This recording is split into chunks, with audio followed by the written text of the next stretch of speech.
ആ പറമ്പ് ഇന്നുകൊണ്ടാണ് ഞങ്ങൾ ഈ പറമ്പാന്ന് പറഞ്ഞത്. ഇപ്പം 3 സെന്റ് സ്ഥലം കൂടെ നിങ്ങൾക്ക് തരാം, വഴക്ക് പിടിക്കാനായി. അപ്പോഴത്തേക്ക് എഴുതി കഴിഞ്ഞു. ഈ പാറയെല്ലാം പൊട്ടിച്ച് ഇവിടെ എന്താ വെങ്ങാണ്ട് പോയി അവൻ മരുന്ന് മേടിച്ചോണ്ട് വന്ന് പാറ പൊട്ടിച്ച് അങ്ങനെ ഞാൻ ജോലി ചെയ്ത് ഞാൻ കൊണ്ടുപോയതാണ് എൻ്റെ കൈ.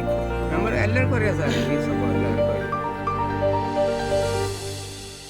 വാടൂർ പഞ്ചായത്തിൽ 14-ാം വാർഡിൽ വാസയോഗ്യമല്ലാത്ത വീടും കുടിവെള്ള ലഭ്യതയില്ലാത്ത സ്ഥലവും നൽകി പറ്റിക്കപ്പെട്ട ഒരു കുടുംബത്തിലേക്കാണ് നമ്മൾ ഇന്ന് പോകുന്നത്. കൊച്ചുകാഞ്ഞിരപ്പാറ പ്രദേശത്ത് പട്ടികവർഗ വിഭാഗത്തിന് നൽകിയ ഏക വീടാണിത്. നിന്ന് ഞങ്ങൾ അപേക്ഷ കലക്ടറിന് കൊടുത്താൽ ഞങ്ങൾക്ക് ഈ സ്ഥലം അനുവദിച്ചത്. 25 സെൻറ്റ് സ്ഥലം തന്ന് ഞങ്ങളിവിടെ വന്ന് ഈ നല്ല വഴിയുവാ നല്ല വെള്ളം കിട്ടുമെന്നൊക്കെ പറഞ്ഞ് ഞങ്ങളിവിടെ വന്ന് ഇങ്ങനെ കാണിച്ച് 2 വർഷം ഞങ്ങളിവിടെ താമസിക്കാതിരുന്ന് വെള്ളത്തിൻ്റെ ബുദ്ധിമുട്ടും നമ്മുടെ ആഹാരത്തിൻ്റെ ബുദ്ധിമുട്ട് ഒരു പണി പോലും ഇല്ലാതെ അങ്ങനെ ഞങ്ങൾ 3-ാമത്തെ വർഷം എന്നും വേറെയുള്ളിടത്ത് കിടക്കാൻ പറ്റത്തില്ലല്ലോ, അതിനിവിടെ വന്ന് ഞങ്ങൾ താമസിച്ച് ഇപ്പോൾ ഈ 12 വർഷമാകാൻ പോകുന്നു. 2014 ഞങ്ങൾ താമസിക്കുക. ഞങ്ങൾക്ക് ഇന്ന് വരെ മറ്റൊരു ആനുകൂല്യങ്ങളൊന്നും ഈ പഞ്ചായത്തിന് എങ്ങൊന്നുമില്ല. ഞങ്ങൾക്ക് അവർ മണ്ടില്ലെന്നും പറഞ്ഞുകൊണ്ട് തരാത്തത്. ഞങ്ങൾക്ക് കിടക്കാൻ കട്ടിൽ വന്ന വർഷം കൊണ്ട് പറയാം എഴുതി കൊടുത്തിട്ട് പ്രായമായില്ല പറയുന്നത്. പ്രായമായില്ലെന്ന്. എനിക്ക് 67 വയസ്സുണ്ട്.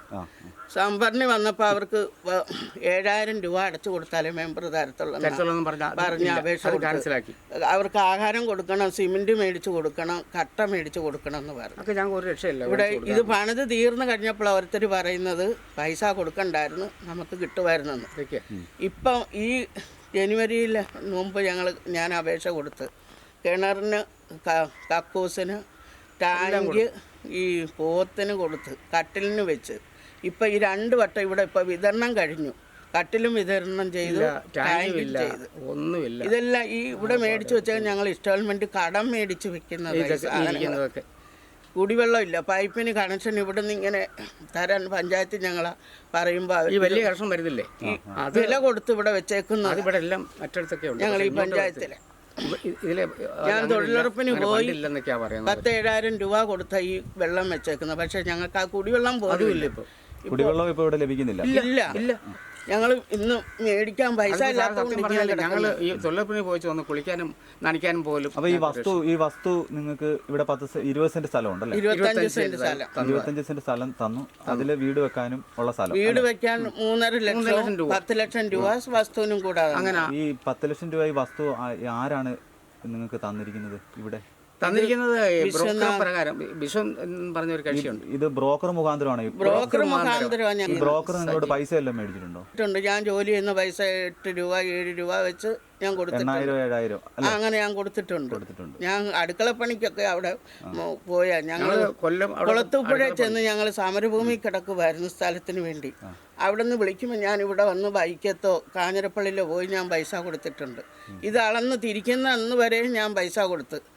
ഞങ്ങൾ എസ്റ്റിയ ഒരു കൂട്ടരെ ഉള്ളതായിട്ട് ഞങ്ങൾക്ക് ഫണ്ടില്ലെന്നാ പഞ്ചായത്തിൽ പറയുന്നത്. സെക്രട്ടറി പറയുന്നത് ഞങ്ങൾക്ക് ഗവൺമെന്റിന്റെ ഇവിടെ കിട്ടത്തില്ല, ഈ സ്ഥലം കിട്ടി. സെക്രട്ടറി പഞ്ചായത്തിൽ ഫണ്ടില്ലെന്ന് പറഞ്ഞിട്ടുണ്ടോ? ഫണ്ടില്ലെന്നാ പറഞ്ഞത്. ഞങ്ങൾ പറമ്പിൽ പോയി വിളിക്കിറങ്ങുമ്പോൾ ഇവിടെ ഉള്ള നാട്ടുകാർ പറയും കക്കൂസ് തരാൻ ഞങ്ങൾ പല പ്രാവശ്യം പഞ്ചായത്തിൽ കയറി ഇറങ്ങി നടന്ന്. പിന്നെ ഞങ്ങൾ സ്വന്തമായിട്ട് ഇവിടെ കുഴികുത്തി ഞങ്ങളിപ്പോൾ വിളിക്കിറങ്ങുന്നത്. അതായത് സ്ഥലം മേടിച്ച പൈസ ഓണർക്ക്, ഇതിന്റെ ഉടമസ്ഥന് സ്ഥല ഉടമയ്ക്ക് കൊടുക്കുമായിരുന്നു. സ്ഥല ഉടമയ്ക്ക് അവര് നേരിട്ട് കൊടുക്കുമായിരുന്നു. ആ സ്ഥല ഉടമയെ നിങ്ങൾക്ക് അന്നേരം പരിചയമൊന്നുമില്ല? ഇല്ല. ഈ ബ്രോക്കറേയും പരിചയമില്ല. സ്ഥല ഉടമ എഴുതുന്ന അന്ന് മാത്രമേ ഞങ്ങൾക്ക് പരിചയം മുഖം കണ്ടിട്ടുള്ളൂ. കേരള സർക്കാർ ഞങ്ങൾക്ക് ട്രൈബൽ ഓഫീസുമായിട്ട് ബന്ധപ്പെട്ട് മന്ത്രി ഞങ്ങൾക്ക് ജയലക്ഷ്മി മന്ത്രി ഇരുന്ന സമയത്ത് ഞങ്ങൾക്ക് ഇത് തന്നതാണ്. അന്ന് അസുഖത്തിന് വേണ്ടി ഞാൻ അവിടെ പോയതാണ്. അപ്പോൾ ഈ സ്ഥലം ഇല്ലാത്തതുകൊണ്ട് ഞാൻ അതിന് അപേക്ഷ കൊടുത്തു. എത്ര വർഷമായിട്ട്? 10-15 വർഷത്തോളമായി. 15 അതിൽ കൂടുതലായി. മരുന്നൊക്കെ മേടിച്ചു. ശാരീരികമായിട്ടുള്ള എനിക്ക് തീരെ വയ്യ. കാലിൻ്റെ പ്രശ്നം, ഷുഗറും അത് ഇതും എല്ലാ അസുഖം ഉണ്ട്. പണിക്കൊന്നും പോകാൻ നിവൃത്തിയില്ല മോനെ. കാരണം പറഞ്ഞാൽ കഴിഞ്ഞ വർഷം വരെ ഞങ്ങൾ 2 വർഷം തൊഴിലുറപ്പിൽ പോയി. ഈ പ്രാവശ്യം ഞങ്ങൾ ഇറങ്ങിയില്ല, കാരണം വയ്യ, നടക്കാൻ വയ്യാത്തതുകൊണ്ട്. ക്യാമറ വെച്ചിരിക്കുന്ന ഒരു സ്ഥലത്ത്, പണി വേറെ സ്ഥലത്ത് ഞങ്ങൾ നടക്കാൻ. ഈ ക്യാമറ വെച്ചിരിക്കുന്നത് നിങ്ങൾ ചെന്ന് ഒപ്പിടേണ്ട സ്ഥലം വളരെ ദൂരെയാണ്. ഒത്തിരി ദൂരമാണ്. അതൊന്ന് പറയാമോ? അത് ഞങ്ങൾ തൊഴിലുറപ്പിന് പോകുമെന്ന് പറഞ്ഞാൽ പിന്നെ ഈ ഒരു 3-4 കിലോമീറ്റർ നടന്ന് പോകണം ഞങ്ങൾക്ക് ഈ മലയൊക്കെ നടന്ന്. ആ നടന്ന് അവിടെ ചെന്ന് ഞങ്ങൾ പണി ചെയ്ത് കഴിഞ്ഞാൽ രാവിലെ ഫോട്ടോ എടുക്കണം. പിന്നെ ഒരു 1 മണിയാകുമ്പോഴത്തേക്ക് പിന്നെ അവിടെ ചെന്ന് പണി ചെയ്യണം, ഫോട്ടോ എടുക്കണം. പിന്നെ പണി സ്ഥലത്ത് പോകുമ്പോൾ 2-3 കിലോമീറ്റർ നടന്ന് വേണം പോകാൻ. പണിക്കിറങ്ങാൻ മേല. കാരണം അങ്ങനെ വലിയ വിഷമമായിരുന്നു. അത് തന്നെ. അത് ചെയ്തേച്ച് വന്നാൽ ഇവിടെ വന്നാൽ കുളിക്കാൻ നനയ്ക്കാനും വെള്ളമില്ല. എന്തോ ചെയ്യും ഞങ്ങൾ? കഞ്ഞി വെക്കാൻ വെള്ളമില്ല. ഇതൊക്കെ ഇരിക്കുന്ന വെറുതെ ഇരിക്കുക പാത്രം, ഒരു തുള്ളി വെള്ളം പോലും ഇല്ല. ഇത് കടം മേടിച്ചാ ചെറുക്കനെ ഇവിടെ വന്ന് ഈ 5 പേര് ചേരുന്നവരോട് കടം മേടിച്ച് അവൻ ചെയ്തതാ. വീട് കിടക്കാനുള്ള ആഗ്രഹം കൊണ്ട് ഞങ്ങൾ ഇത് എങ്ങോട്ട് പോകാനാ? ഇവിടെ എത്ര പേർക്ക് ഈ വസ്തു ഇതുപോലെ ഇവിടെ 4 കൂട്ടർ കൊടുത്തിട്ടുണ്ട്. 4 പേരിൽ നിങ്ങളെ ഈ വീട് ഇത്രയും ആക്കിയിട്ടുള്ളൂ. ബാക്കിയുള്ള ഒരു തറ പോലും കെട്ടിയിട്ട് കാഞ്ഞിരപ്പള്ളി ഓഫീസിൽ വരും. പട്ടികവർഗ വികസന ഓഫീസ് ഞങ്ങളെ അറിയിക്കും. അങ്ങനെ അറിയിച്ചിട്ട് ബ്രോക്കറെ ഞങ്ങളെ കാണുന്നത്. ബ്രോക്കർ നിങ്ങളെ നേരിട്ട് കാണും. നേരിട്ട് കാണും. കണ്ടിട്ട് സംസാരിക്കുക. ഇന്ന പോലെ ഇന്ന സ്ഥലത്ത് നിങ്ങൾക്ക് സ്ഥലം തരാം, അവർ ഇന്ന പോലെ വരണം. അങ്ങനെ പറഞ്ഞു കഴിഞ്ഞാൽ സത്യം പറയും ഇവിടെ ഈ കാട് പിടിച്ച് മുള്ളു പിടിച്ച് കിടക്കുകയായിരുന്നു വന്നപ്പോൾ. ആ പറമ്പ് ഇന്നുകൊണ്ടാണ് ഞങ്ങൾ ഈ പറമ്പാന്ന് പറഞ്ഞത്.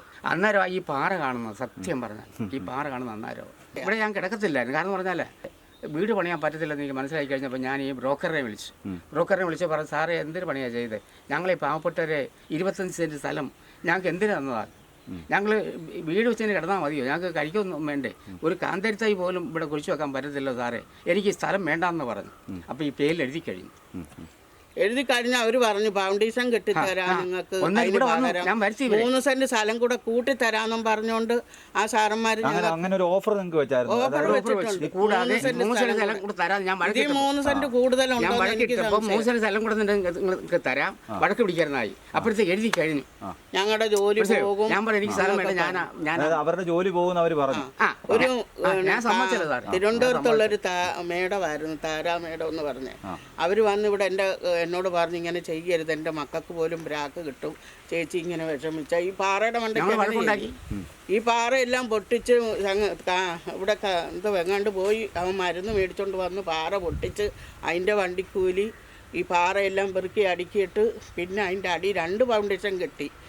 അതും ചെയ്യാൻ മേലാത്ത മോനാണെങ്കിൽ ഇവിടെ കുഞ്ഞുങ്ങൾക്ക് 2-3 വയസ്സും 7 വയസ്സുള്ള ഒരു ചെറുക്കനാണ്. ആ പിള്ളേർക്ക് ആഹാരത്തിന് വേണ്ടി പാലായി ചെന്ന് കല്ല് ചുമന്നുകൊണ്ട് വന്ന ഇവിടെ ഗ്രാമസഭയ്ക്ക് ഞാൻ പോകുന്നുണ്ട്. ഞാൻ പോയി എല്ലാത്തിനും 50,000 രൂപ കൂടെ കൊടുത്ത ഇത് പിന്നെ ഈ പൈസ അടയ്ക്കാനും പ്രയാസമല്ലേ, 17-ാം തീയതി അടയ്ക്കണം. അങ്ങനെ ഞാൻ ജോലി ചെയ്ത് ഞാൻ കൊണ്ടുവന്ന് അവൻ്റെ കൈ കൊടുക്കും. എല്ലാവർക്കും അറിയാം സാറേ, ഈ സംഭവം എല്ലാവർക്കും അറിയാം. ഒരു സഹായം ഞങ്ങൾക്ക് ചെയ്യുന്നില്ല. 6 മാസമായി ഞാൻ എനിക്കൊരു ധനസഹായമായിട്ട് ചെയ്യാൻ പറഞ്ഞിട്ട് എനിക്ക് കിട്ടി. ഒത്തിരി അപേക്ഷ അതിനും കൊടുത്തു സാറേ, ഒത്തിരി കൊടുത്തതാ അപേക്ഷ ഗവൺമെൻറ്റിൽ. അങ്ങനെ ഓരോരുത്തർ പറഞ്ഞിട്ട് ഞങ്ങൾ ചെയ്യുന്ന. പക്ഷേ ഏറ്റവും വലിയ പ്രശ്നം നിങ്ങളെ കുടിവെള്ളം പ്രശ്നമാണ് ഞങ്ങൾക്ക്. വീടൊന്ന് വാസയോഗ്യമാക്കണം ഞങ്ങൾക്ക്. അതാണ് ഏറ്റവും വലിയ പ്രശ്നം ഞങ്ങൾക്ക്, കുടിവെള്ളം. ഈ വീടിൻ്റെ പ്രശ്നം 3 ലക്ഷം രൂപയാണ് സർക്കാർ തന്നിരിക്കുന്നത് ഞങ്ങൾക്ക്. ഈ 3 ലക്ഷം രൂപ മുടക്കിയാണ് ഇത്രയും ചെയ്ത് വെച്ചിട്ടുണ്ട്. ഇനി ഞങ്ങൾക്കത് പണിയാനായിട്ട് യാതൊരു നിവൃത്തിയില്ല. പിന്നെ വിലയ്ക്ക് മേടിച്ച് അവിടെ പണിതിരിക്കുന്നത് സത്യം പറഞ്ഞാൽ. ഇനി പണിയാനായിട്ട് യാതൊരു നിവൃത്തിയില്ല. ഇനി ഒരു കുറഞ്ഞത് ഇപ്പോൾ 2-3 ലക്ഷം രൂപയെങ്കിലും വേണം ഇത് ഇവിടെ കുറ്റം തീർക്കണമെങ്കിൽ. സർക്കാരിൻ്റെ ഏത് വാതിലുകളാണ് ഞങ്ങൾ ഇനി ചെയ്യേണ്ടത്? ഞങ്ങളുടെ കുടുംബവും ഞാനും. 25 സെന്റ് സ്ഥലമാണ് കേരള ട്രൈബൽ വിഭാഗം കൃഷിക്കും വീടിനുമായി ഇവർക്ക് നൽകിയത്. മണ്ണെടുത്തത് മൂലം കേവലം 3 സെന്റ് പോലും ഉപയോഗിക്കാൻ മേലാത്ത സാഹചര്യമാണ് ഇവർക്കുണ്ടായിരിക്കുന്നത്.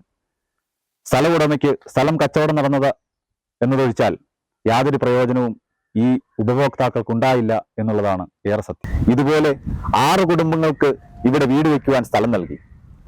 അടിസ്ഥാന സൗകര്യങ്ങളൊന്നുമില്ലാതെ ഷെഡെങ്കിലും കെട്ടി താമസിക്കുന്നത് ഒരു കുടുംബം മാത്രമാണ്.